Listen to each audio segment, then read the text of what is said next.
Gentili telespettatori, ben ritrovati ad una nuova puntata in compagnia di Ore 13 Salute. Una sana alimentazione ed uno stile di vita attivo si dimostrano davvero essere uno strumento validissimo per la prevenzione, la gestione e anche il trattamento di molte malattie. Quindi alimentazione e attività fisica per promuovere la salute nella comunità. Tra l'altro domani, il 16 ottobre, sarà la giornata mondiale dell'alimentazione, quindi quest'oggi, in quest'ora che trascorreremo insieme, capiremo anche quanto è importante mangiare bene e muoversi. Lo faremo in compagnia delle mie ospiti che vi presento subito. In studio con me c'è la dottoressa Giuseppina Girlando, responsabile del servizio igiene della nutrizione ULSS 2 Marca Trevigiana. Ben trovata, dottoressa. Grazie. E do il benvenuto anche alla dottoressa Tiziana Menegon, responsabile del servizio promozione della salute ULSS 2 Marca Trevigiana. Ben trovata anche a lei. Buongiorno, grazie. Ricordo ai nostri telespettatori dunque che siamo rigorosamente come ogni giorno in diretta. 0422 1626 798 il numero per intervenire in diretta e fare una domanda alle nostre ospiti. Allora, nell'inquadratura totale avete visto questo meraviglioso cesto autunnale. Ringraziamo il panificio Tiziano Bosco e l'ortofrutta Renzo Ghedin. Perché? Perché questo cesto rappresenta l'autunno, ma non solo. È così, dottoressa Girlando? Veramente questo cesto rappresenta in maniera molto chiara gli alimenti che si trovano alla base della piramide della dieta mediterranea, cioè quegli alimenti che devono essere consumati tutti i giorni, più volte al giorno, cioè la frutta, la verdura e i cereali possibilmente integrali. Quindi insomma vediamo appunto il melograno, l'uva, il mandarini. E anche prodotti di stagione, certo, perché anche questo è molto importante, cioè mangiare prodotti di stagione piuttosto che cibi fuori stagione che magari vengono anche da lontano e che hanno un impatto ambientale maggiore, mentre i cibi prodotti localmente a chilometro zero, i prodotti stagionali e soprattutto frutta, verdura e cereali sono anche quelli che impattano di meno sull'ambiente. Quindi rispettare la stagionalità degli alimenti, non cercare le fragole a dicembre, giusto per intenderci, no, dottoressa? Certo. E tutto mi piace iniziare così perché per dare una visione veramente globale della salute che riguarda sia ciascuno di noi, ma nello stesso tempo, anche se non ne siamo consapevoli, riguarda anche l'ambiente, perché fare una scelta a vantaggio della propria salute attraverso una sana alimentazione e attraverso un'attività fisica quotidiana ha delle conseguenze positive e di salvaguardia anche nei confronti dell'ambiente. E allora, visto che oggi parliamo di alimentazione, sana alimentazione e attività fisica, io vorrei che la dottoressa Girlando ci spiegasse proprio che cosa fa il servizio igiene della nutrizione, di che cosa si occupa. Sì, il servizio igiene della nutrizione è collocato all'interno del servizio igiene alimenti e della nutrizione e all'interno del Dipartimento di Prevenzione che si occupa quindi di prevenzione e di promozione della salute con particolare riguardo all'alimentazione. Un po' schematicamente possiamo dire che si occupa di sorveglianza nutrizionale, cioè di raccolta di dati specifici che riguardano le abitudini alimentari, in particolare noi ci occupiamo delle abitudini alimentari dei bambini con il sistema di sorveglianza Occhio alla Salute che si ripete ogni 2-3 anni nei confronti e rileva le abitudini alimentari e non solo dei bambini che frequentano la terza elementare. E mi preme ringraziare in questa occasione tutti i collaboratori, soprattutto le scuole, che mettono a disposizione il loro personale, so quanto è impegnativo per la scuola, per questo tipo di rilevazioni, che abbiamo tra l'altro condotto quest'anno nella scorsa primavera. E dopo si occupa della ristorazione collettiva, prevalentemente scolastica, ma non solo scolastica, anche ospedaliera, delle case di riposo. La grande attività che noi svolgiamo è quella di supportare le scuole nella messa a punto dei menù scolastici per i bambini, che rappresentano anche un momento educativo importante, certo, e un momento di equilibrio nella giornata nell'alimentazione del bambino. E dopo ci occupiamo anche di consulenza nutrizionale preventiva rivolta a gruppi di popolazione e anche a particolari soggetti con fattori di rischio. E infine, ma è la parte prevalente del nostro servizio, ci occupiamo di promozione della sana alimentazione, rivolta alla popolazione generale, rivolta a gruppi specifici di popolazione come genitori, insegnanti, ristoratori, associazioni di categoria. Per fare questo abbiamo bisogno, e lo facciamo attraverso una rete di collaborazioni, proprio perché la salute si costruisce prevalentemente al di fuori del mondo della sanità e noi da soli come ULSS non possiamo realizzare azioni di salute se non in collaborazione con tutti i soggetti attivi, enti, istituzioni, associazioni di volontariato, singoli soggetti che appunto possono porre in atto delle azioni concrete per far fare al cittadino delle scelte di salute a proprio vantaggio. Di iniziative ne fate molte, insomma poi nel corso della puntata avremo anche modo di raccontarle perché sono particolari e anche molto, molto interessanti. Dottoressa Menego, invece il servizio di promozione della salute che cosa fa all'interno dell'ULSS 2 Marca Trevigiana? Allora è un servizio anch'esso all'interno del Dipartimento di Prevenzione e si colloca in maniera più particolare all'interno di un servizio più grande che fa attività di prevenzione e controllo delle malattie croniche, quindi con uno specifico sulle malattie croniche, al cui interno ci sono i programmi di screening ad esempio. Però parto proprio anche dalle sollecitazioni della mia collega rispetto allo specifico del mio servizio di promozione della salute, che è il protagonista all'interno del Dipartimento dell'attivatore di alleanze. Quindi affrontiamo molti temi che possono andare sia dall'alimentazione ma anche al movimento. Ecco, questo è uno dei temi principali, quello che oggi porterò, in cui abbiamo diversi programmi all'interno della comunità ma anche all'interno delle scuole. Noi lavoriamo tantissimo nelle scuole proprio perché le abitudini di salute, le competenze di salute nascono da piccoli. C'è una grossa attività anche che riguarda la comunità pensando all'aspetto mamma-bambino, quindi come noi promuoviamo per esempio l'allattamento materno. Il latte è il primo alimento e quindi come è importante anche investire perché fin dall'inizio i bambini possono essere nutriti al meglio dalla propria mamma, che ha un nutrimento fisico ma anche relazionale. Poi tutto l'aspetto che riguarda la prevenzione delle malattie croniche che derivano dai traumi, pensiamo alla traumatologia è ancora un problema di salute importante, sia nelle strade purtroppo, ma anche all'interno dell'ambiente domestico. Tutto questo lo facciamo attraverso le alleanze, non possiamo pensare di arrivare singolarmente a ogni singola persona, ecco la provincia è molto grande, pensiamo 94 comuni, è una popolazione immensa da servire, però lo facciamo proprio attivando il nostro territorio che è un territorio molto ricco. Abbiamo una offerta di associazionismo importante, abbiamo delle scuole all'avanguardia, ecco, abbiamo veramente delle eccellenze in Italia, qualche progetto di cui parleremo oggi è pluripremiato, ecco, sul panorama nazionale. E quindi è un servizio molto bello, un servizio in cui gli strumenti sono la comunicazione, sono le relazioni, sono creare atti di intesa, quindi c'è anche tutto un lavoro in parte giuridico, ecco, no? Perché mettere insieme le alleanze, dare ordine a queste risorse, insomma, non è proprio semplice. Certo, molto bello, molto attivo e insomma poi avremo modo di raccontarlo. Allora, partiamo da questo. Nutrirsi e muoversi sono fondamentali per l'individuo, tanto che, pensate, l'Organizzazione Mondiale della Sanità, l'OMS, dice che nutrizione adeguata e salute sono diritti umani. Dottoressa Girlando. Certo che sì, mi piace poter ribadire che ci collochiamo con la trasmissione di oggi tra due date molto importanti. Domani, come lei già ha detto, è la giornata 16 ottobre, la giornata mondiale dell'alimentazione e il 10 ottobre è stata la giornata mondiale dell'obesità.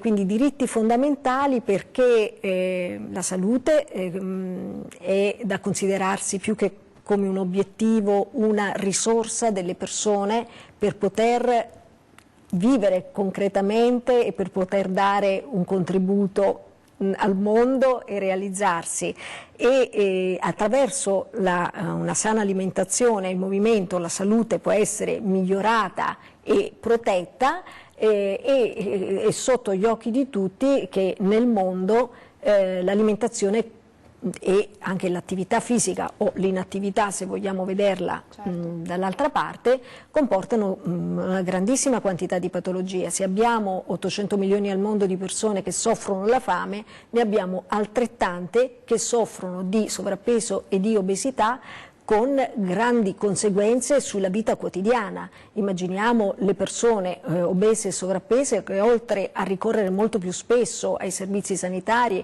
e quindi comportare anche una grande spesa sanitaria, hanno più assenze dal lavoro, ma se pensiamo anche ai bambini, vivono una situazione svantaggiata rispetto ai compagni normopeso, perché magari sono anche oggetto più frequentemente di altri, lo vediamo, insomma, lo ascoltiamo anche ai telegiornali di questi giorni, di atti di bullismo, o comunque questo comporta comunque un minore rendimento scolastico. Quindi minore rendimento scolastico, minore rendimento al lavoro.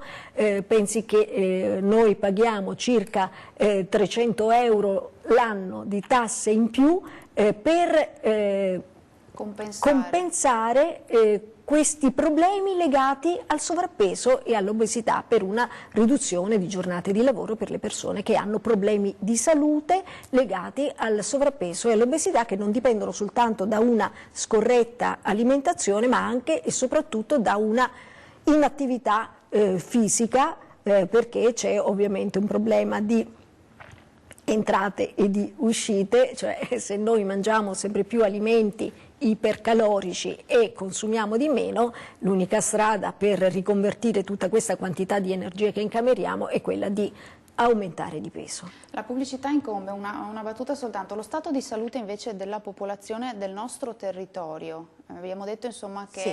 Insomma, allora diciamo che il nostro territorio a livello Italia si colloca abbastanza bene, un po' sotto la media dei paesi industrializzati. Per quanto riguarda invece i bambini, stiamo raggiungendo quasi un primato, perché siamo al 4° posto per obesità e sovrappeso, e questo interessa soprattutto le regioni del centro-sud. Nel Veneto gli ultimi dati di rilevazione di Occhio alla Salute ci dicono che un bambino su 4 è obeso o sovrappeso, diciamo 1 su 20 obeso, 1 su 5 sovrappeso, e questo tende a mantenere nel tempo, quindi anche da adulto, una condizione di sovrappeso. 2 adulti su 5, oggi la fotografia da noi in Veneto è questa, hanno un eccesso di peso. Insomma, che poi racconteremo, certo. Noi ci fermiamo per una prima breve pausa di pubblicità, rimanete con noi, torniamo tra pochissimo.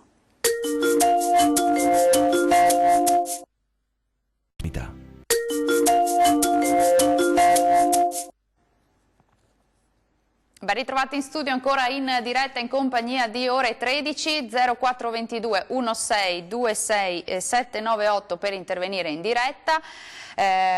Alimentazione sana e corretta attività fisica, insomma, sono strumenti importantissimi per la nostra salute. Però se da una parte abbiamo detto che un pochino si mangia male, facciamo sufficiente attività fisica o abbiamo un po' perso questa predisposizione al movimento? Beh, dicevamo prima, solo 1 su 2 nella popolazione, almeno da noi, ma così anche in Italia, solo una persona su 2 fa attività fisica a una dose, tra virgolette, ecco, utile, adeguata a stare bene e a garantire una serie di benefici per la salute. Addirittura sedentario, quindi uno che proprio non fa neanche 10 minuti di movimento semplice durante la giornata, sono il 18% della popolazione adulta, e stiamo vedendo anche che i bambini si muovono poco. I bambini che hanno un fabbisogno di movimento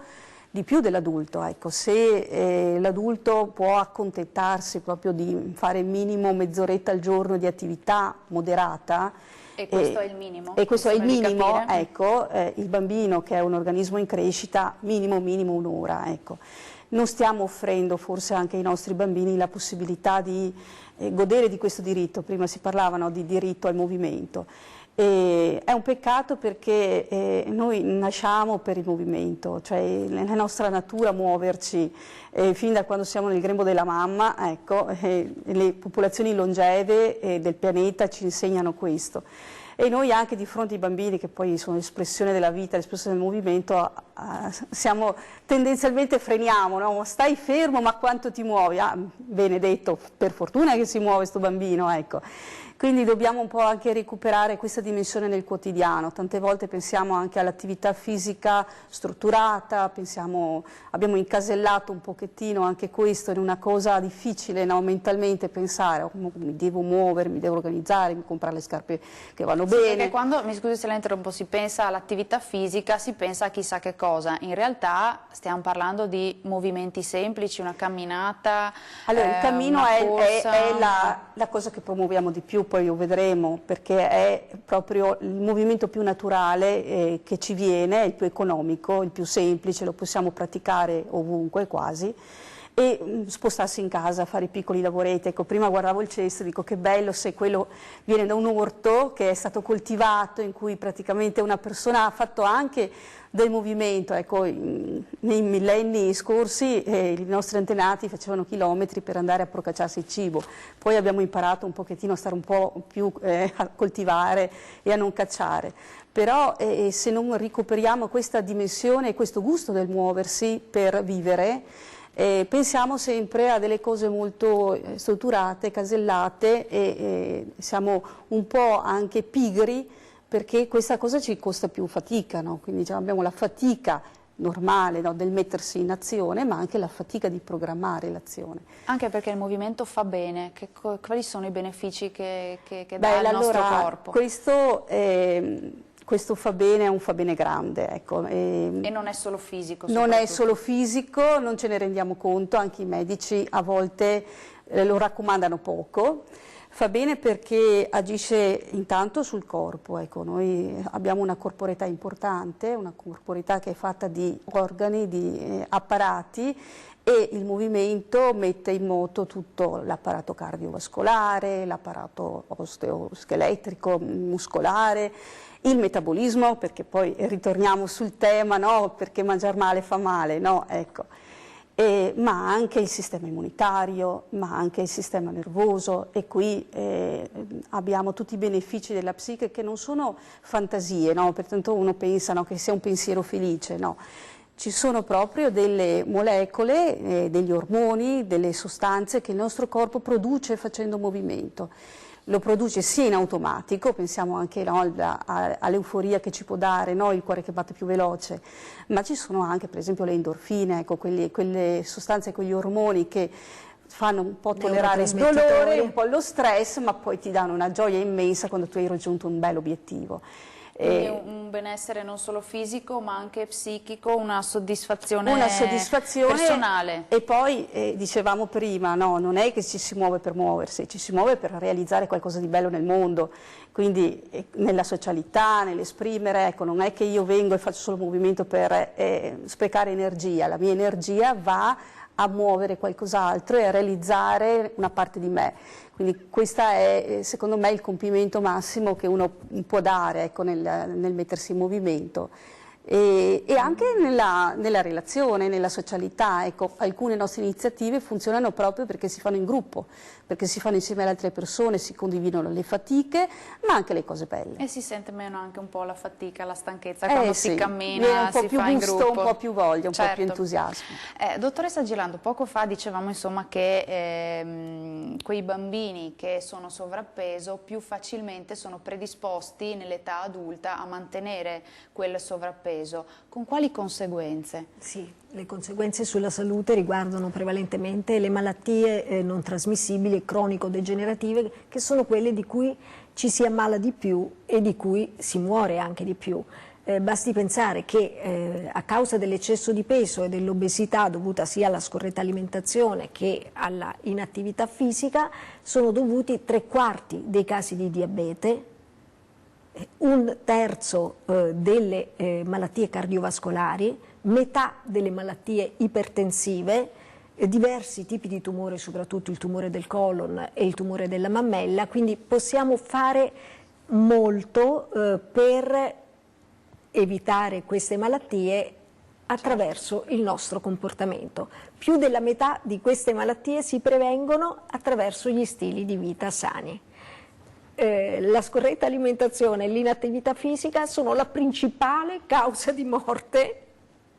Certo, attualmente. E tra l'altro l'OMS, sempre l'Organizzazione Mondiale della Sanità, dice ad esempio che sono quasi 3 milioni le vite che si potrebbero salvare ogni anno nel mondo se consumassimo adeguatamente frutta e verdura. Certo. Allora, siccome nel web anche si leggono tantissime diete, regimi alimentari, insomma, che poco sono corrette, diciamo così, quale sarebbe un'alimentazione corretta? Riusciamo un po' a raccontarlo? Sì, la corretta alimentazione, noi abbiamo la fortuna di essere uno dei principali paesi che ha la dieta scientificamente riconosciuta, la migliore e la più protettiva per la salute, che è la dieta mediterranea. Come dicevamo a inizio trasmissione, come il cesto ci mostra, gli alimenti più protettivi per la salute sono proprio frutta e verdura,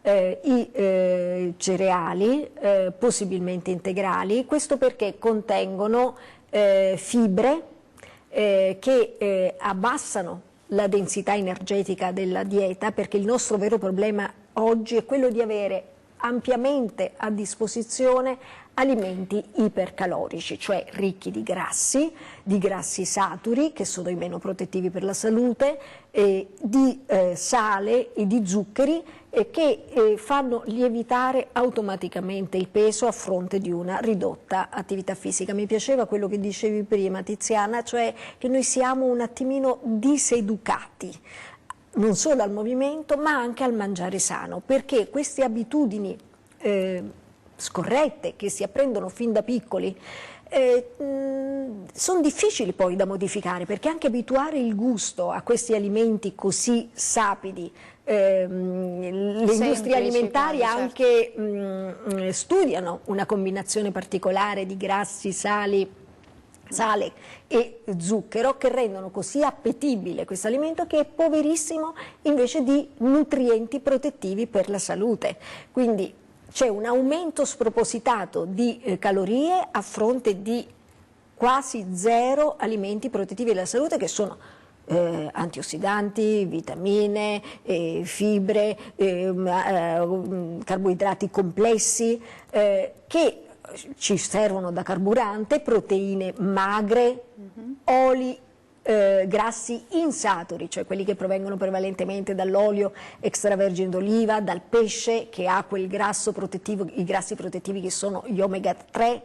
E tutto questo noi lo sappiamo, l'abbiamo a disposizione, ma siamo abituati a non scegliere correttamente. Quando andiamo in supermercato, già da quel momento noi non scegliamo bene, perché anziché riempire il carrello prevalentemente di frutta, verdura, pane integrale, pasta integrale, incominciamo ad acquistare degli alimenti già confezionati multi-ingrediente, di cui non riusciamo neanche a discernere la composizione, e questo... E insomma alimenti anche già pronti, perché comodità vuole che insomma si faccia presto in cucina quando si torna a casa. Ci fermiamo per un'altra breve pausa di pubblicità, rimanete con noi, a tra poco. 5.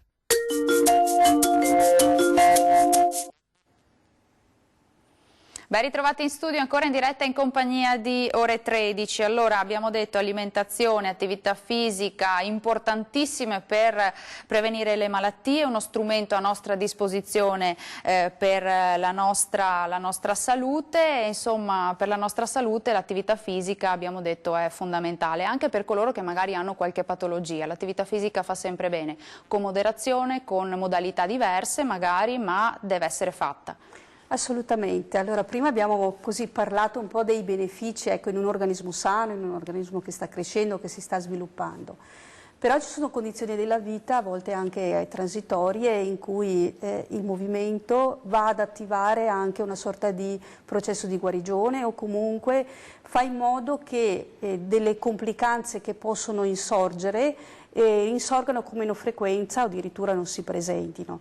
Per questo è molto importante, anche per esempio se uno ha avuto un infarto o una malattia ischemica, E dopo la riabilitazione, quindi dopo aver diciamo, riportato l'organismo a uno stato stabile dal punto di vista clinico, fare attività fisica, riallenare il muscolo cardiaco, farlo naturalmente in condizioni diciamo, adattate alla situazione, ecco. Mentre la camminata, l'attività quotidiana ecco, non necessita di essere supervisionata dal punto di vista clinico, ecco, in quelle condizioni è necessario che ci sia un medico e ci sia un professionista dell'esercizio che va a curare un programma apposito per quella patologia.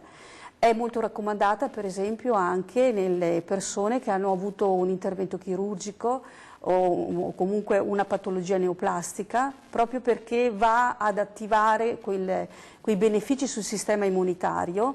C'è un bellissimo studio del 2012 in occasione delle Olimpiadi di Londra in cui mette a comparazione qual è l'effetto di un farmaco specifico per alcune patologie, quindi un trattamento chimico, farmacologico e un esercizio fisico.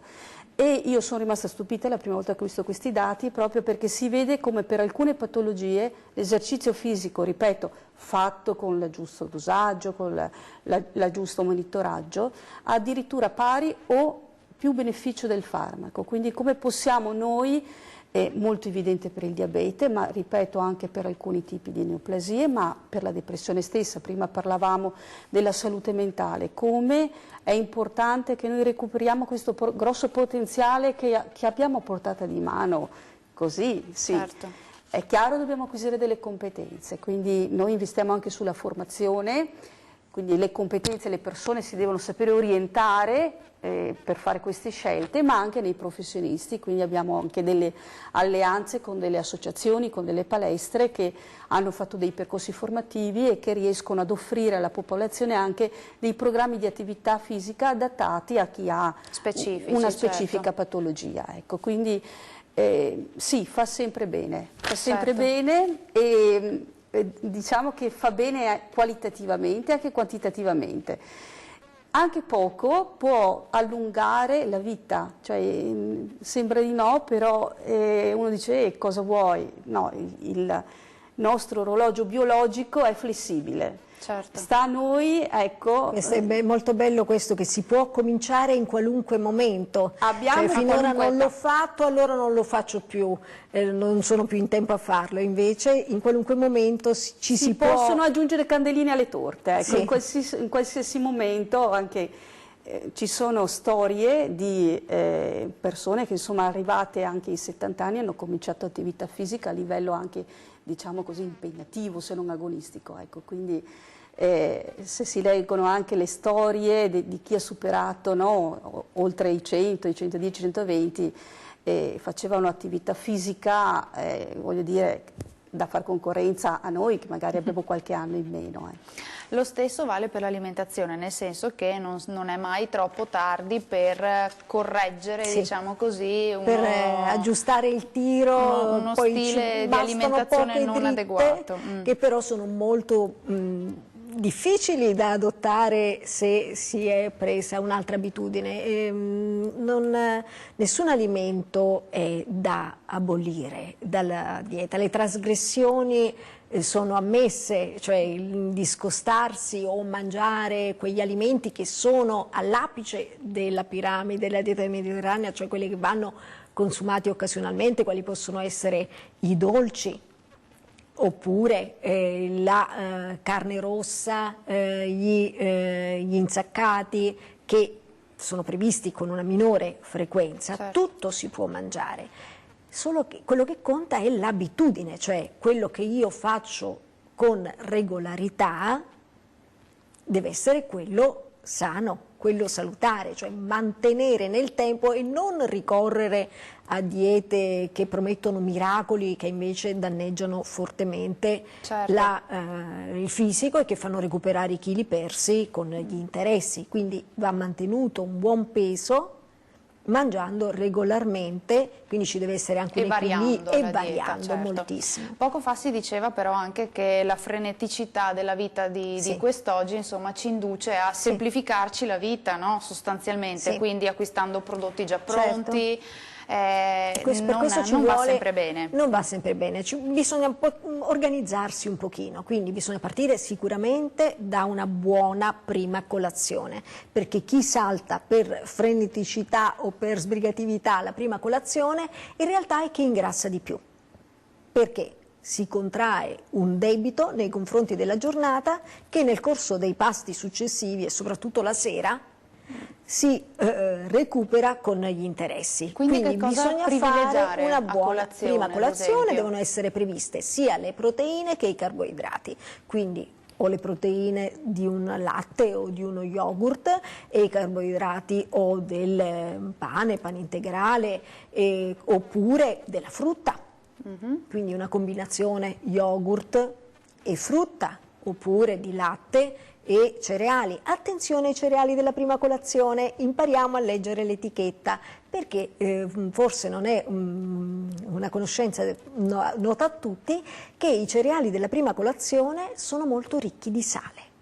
Quindi il sale, che è uno dei nemici della nostra alimentazione, si è assunto in grandi quantità e noi normalmente ne assumiamo 3 volte tanto di quello raccomandato per rimanere in salute, è contenuto anche nei cereali della prima colazione, quindi impariamo a leggere le etichette. Quindi bisogna stare molto attenti. La fermo solo un attimo perché abbiamo una telefonata da casa e quindi sentiamo che cosa ci vogliono dire. Pronto, buongiorno, chi c'è in linea?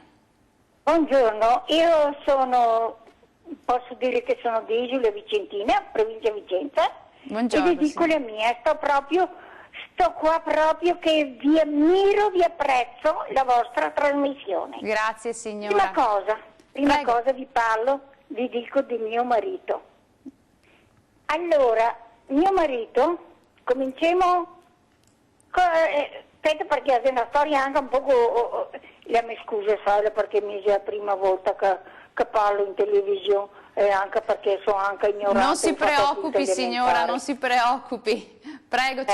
ci dica pure. Allora, io ho un marito che a 54 anni gli hanno preso un rene. Senta, a 56 le hanno messo un pacemaker. A 58 le hanno tolto 3/4 di polmone.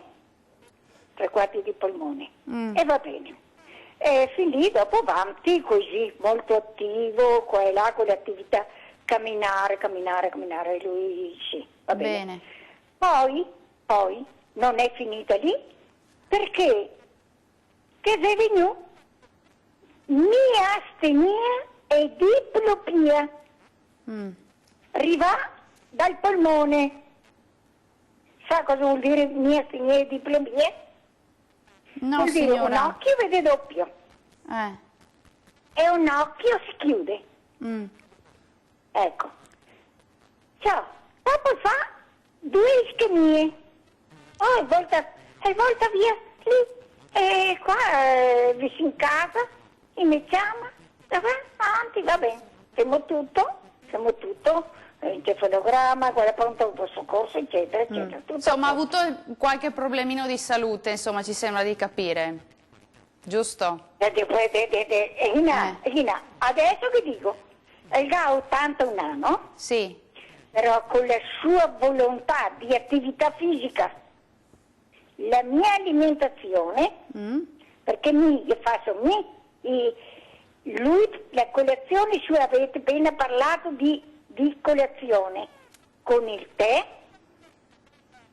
il permesso del medico di base, il dolce fatto in casa da me con l'olio, zucchero di canna e dolcetti così fatti proprio. Allora signora, abbiamo capito che si prende cura del marito, purtroppo insomma abbiamo poco tempo a disposizione, comunque la ringraziamo per la sua telefonata, ci è sembrato di capire insomma che però il marito si tiene attivo, la signora si prende cura. Tutti i giorni andiamo a camminare. Bravi. Sentiamo cosa dice la dottoressa, grazie signora. Sì, grazie. Prego. Ecco, intervengo io perché è molto fresca questa telefonata e volevo chiedere appunto quanti anni aveva questo signore. 81 ci sembra di aver capito, quindi sì. Da 53 mi pare, da quando è cominciata un po' la sua storia difficile di malattia Lui ha mantenuto questa abitudine sia di muoversi, perché ha una grande motivazione, poi di questa moglie che si prende cura anche del tipo di alimentazione, e sono quasi 30 anni di vita, penso anche con dentro delle emozioni buone, nel senso che la malattia porta sofferenza, però la risposta che questa piccola famiglia, questa coppia è riuscita a dare è stata comunque una risposta molto buona, per cui anche nonostante ecco, a volte ci sono questi eventi nella vita che ti provano, no? Già da giovane, perché insomma quell'età lì è ancora giovane, ma se noi ci mettiamo un po' questo, 30 anni li abbiamo vissuti con questa energia. Un bel esempio, devo dire. Un bel esempio. Allora, noi ci fermiamo per un'altra breve pausa di pubblicità, rimanete con noi per l'ultima parte ancora insieme di Ore 13, a tra poco.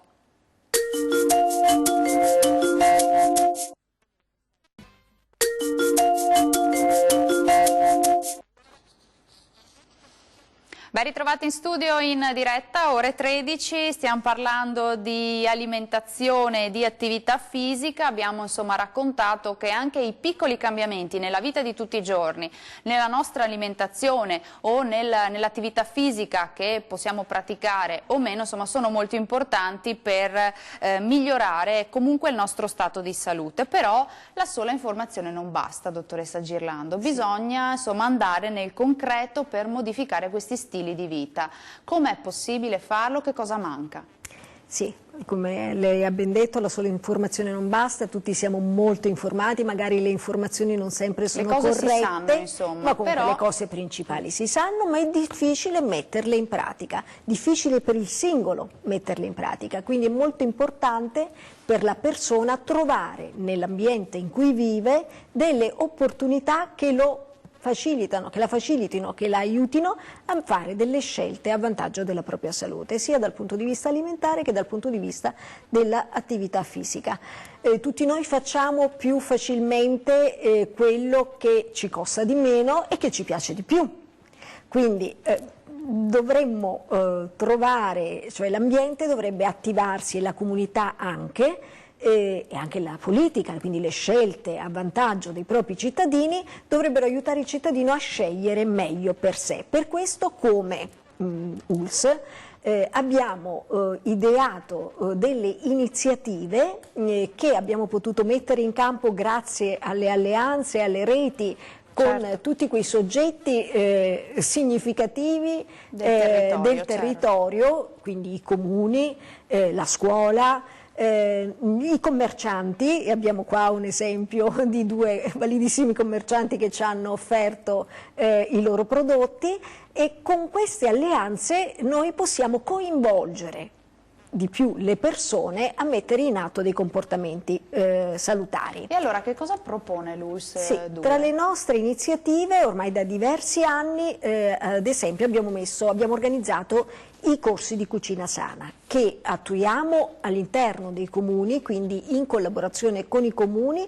in collaborazione con le associazioni di volontariato. Questi corsi sono gestiti da 2 cooking leader, che sono 2 volontari che hanno appreso le regole della sana alimentazione e che guidano un gruppo di una quindicina di persone che fanno parte della popolazione generale, che aderiscono, e in 6 incontri pratici c'è la possibilità di imparare a rifare le proprie ricette con degli accorgimenti che riducono i grassi, riducono il sale, aumentano le fibre, fanno soprattutto delle verdure l'alimento principale intorno a cui costruire queste ricette. Tutti hanno la possibilità di partecipare a questi corsi di cucina, certo il numero è limitato, in questo momento sono già partiti la stagione autunnale, è già partita la stagione autunnale dei corsi, la prossima primaverile si avvierà a partire da febbraio-marzo dell'anno prossimo. Per chiedere informazioni basta telefonare al nostro servizio di igiene della nutrizione allo 0422 32 38 00 per prendere informazioni per i corsi di cucina. Il vantaggio per i corsi di cucina è anche quello di cucinare in compagnia, e quindi anche qui il vantaggio della relazione, che anche questo è un determinante per costruire salute. Prima di andare insomma avanti a raccontare le altre iniziative importanti delle ULSS 2 abbiamo una telefonata. Pronto? Buongiorno, chi c'è in linea?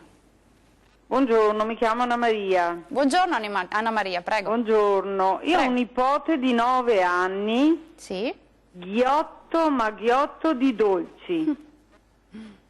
Cosa devo fare quando viene qua? Io li faccio in casa, non li compro.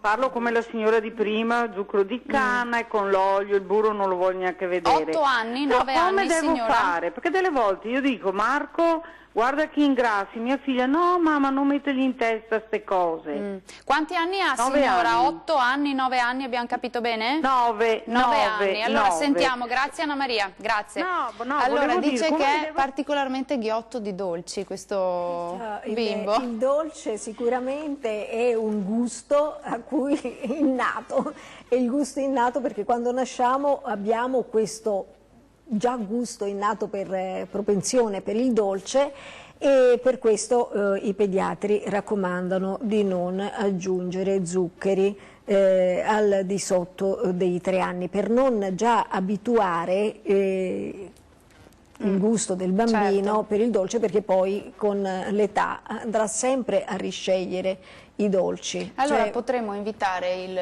nipote mi sembra di aver capito la signora Anna Maria, insomma, a questa iniziativa, la prossima che raccontiamo, che è quella di merenda sana, quindi si incastra proprio bene. La merenda sana è un'iniziativa che proponiamo a tutti, prevalentemente ai bambini che frequentano appunto la scuola, è quella di mangiare appunto a metà mattina o anche a metà pomeriggio o un frutto o un panino come quelli che vedete nel cesto, grande quanto il pugno di un bambino, arricchito con frutta o verdura di stagione, che sostituisca che cosa?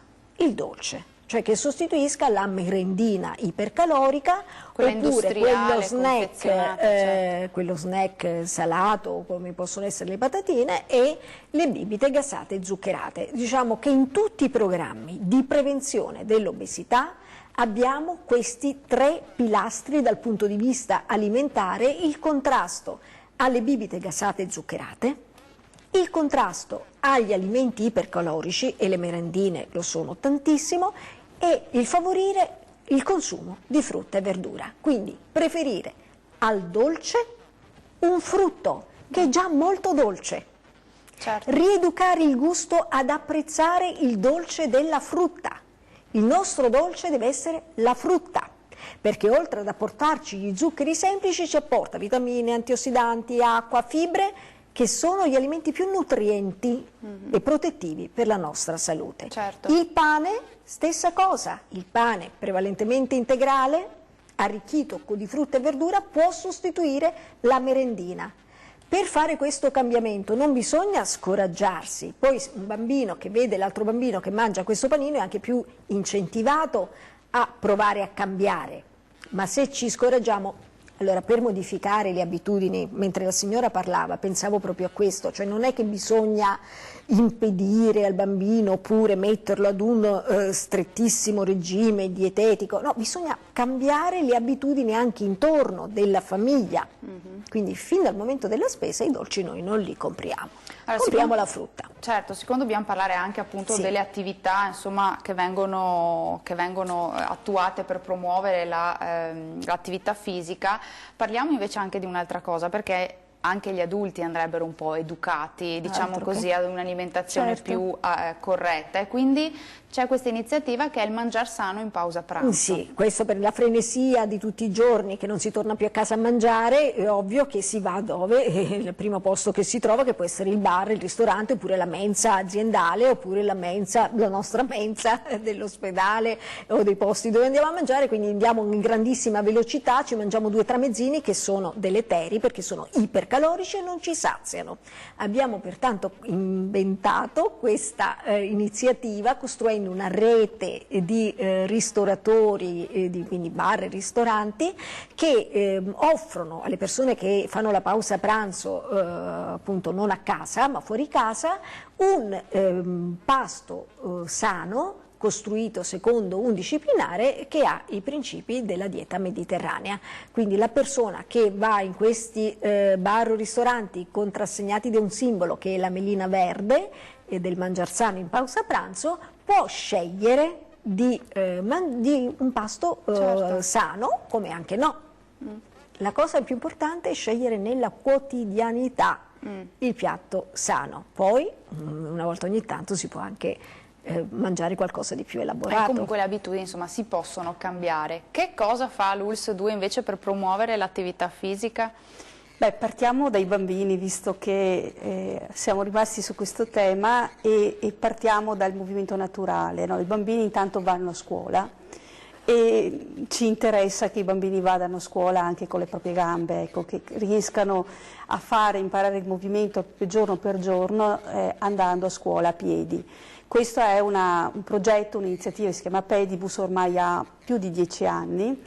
E è un'iniziativa che è stata per noi di grande successo, semplice da vedere, bellissima da vedere, perché si vedono questi gruppi di bambini che si chiamano proprio linee, pedibus, da autobus che va a piedi, quindi ha le sue fermate, ha gli accompagnatori, però per arrivare a quella organizzazione c'è un grande lavoro con la scuola, perché è un progetto educativo, entra nel piano di offerta formativa della scuola, ecco, attraverso quell'attività fisica che appunto gli fa fare movimento, il bambino acquisisce tante altri tipi di competenze, come muoversi nel proprio ambiente, capire come funziona le regole della strada, ma anche e soprattutto la socialità, arriva in classe anche con una predisposizione all'apprendimento migliore, no? Maggiore.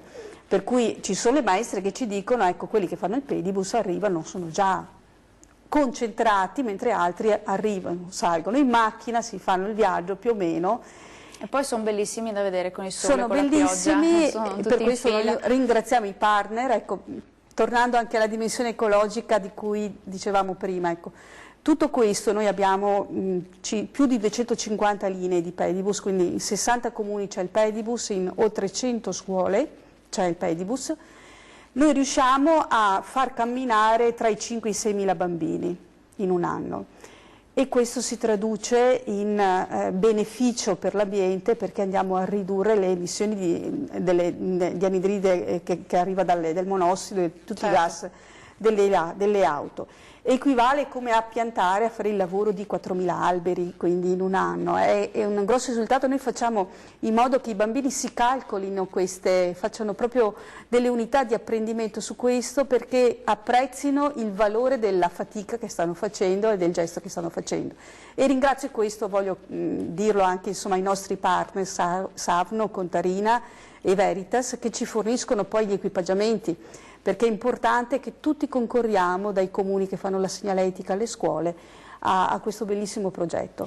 Il tempo è un po' tiranno, però insomma abbiamo il tempo anche di raccontare i gruppi di cammino, l'abbiamo già un po' detto. Chi volesse partecipare cosa deve fare molto semplicemente? Allora, i gruppi di cammino sono abbastanza anche questi frequenti, ne abbiamo oltre 70 in maniera organizzata, ma poi ci sono gli spontanei. Anche qui possono telefonare i nostri servizi, perché sono gruppi di cammino organizzati sul proprio territorio, quindi quelli che sono più accessibili sono di solito in comuni, ecco, è poco il territorio dove non è attivato un gruppo di cammino, oppure trovano anche attraverso i canali sanitari, presso gli ambulatori anche dei medici di medicina generale, i calendari e le uscite, perché sono delle uscite organizzate 2 volte alla settimana, con una persona, anche qui abbiamo un leader, un walking leader in questo caso, che li guida attraverso un'attività fisica strutturata, quindi c'è il riscaldamento, c'è la camminata, c'è poi lo stretching. Sostanzialmente a camminare insieme. Si va a camminare assieme, una camminata allenante, quindi che ci permette di raggiungere quella che è la raccomandazione dell'Organizzazione Mondiale della Sanità che abbiamo citato, di fare almeno 150 minuti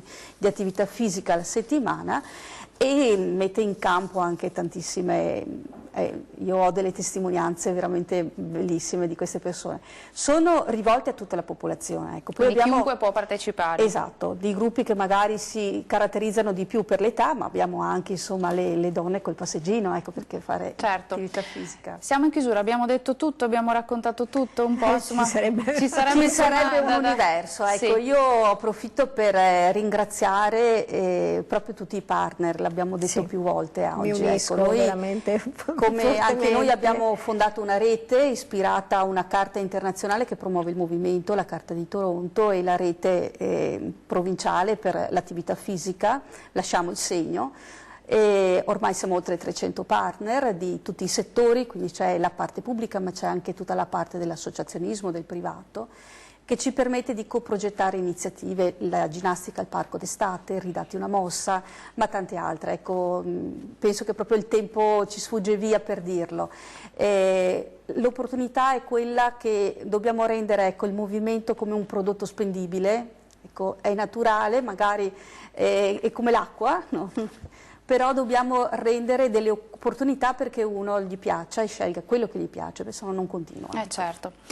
Vi ringrazio davvero, siamo in chiusura. Ringrazio la dottoressa Giuseppina Girlando, responsabile del servizio igiene della nutrizione ULSS 2 Marca Trevigiana, e la dottoressa Tiziana Menegon, responsabile del servizio promozione della salute ULSS 2 Marca Trevigiana. Grazie davvero di essere state con me e grazie anche a voi di averci seguito da casa. Vi do appuntamento alla prossima puntata. Arrivederci.